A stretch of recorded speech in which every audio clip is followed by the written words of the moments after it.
नाज़रीन, सुहाग रात को ये 3 बातें याद रखें आप, वरना शादी भी टूट सकती है। दोस्तों, हर कुंवारे को शादी का लड्डू खाने की बहुत जल्दी होती है।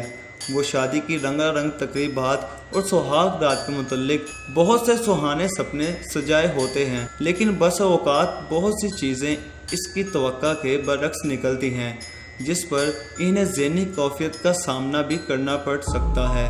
इसीलिए बहुत सी ऐसी चीज़ें हैं जो शादी से कबल मर्दों को लाजमी जान लेनी चाहिए, और आज मैं आपको कुछ ऐसी ही चीज़ें बयान करूँगा।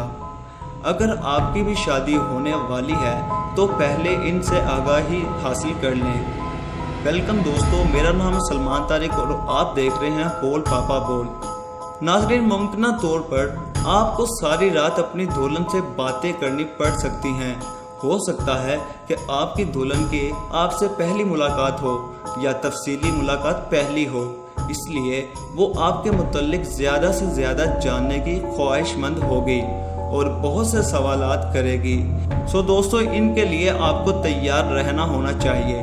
सो दोस्तों, शादी की रात आपसे गुफ्तो शरीर शुरू करने के लिए आपकी दुल्हन को अपने भारी भरकम लिबास और मेकअप से जान छुड़वाने में आध घंटा भी लग सकता है। बहुत से मर्द शायद ये सोचते होंगे कि यह काम चंद मिनटों का है। यही वजह है कि जब ज़्यादा वक्त लगता है तो इंतज़ार इन पर ग्रां गुजरता है और वो ज़हनी कैफियत का शिकार हो जाते हैं।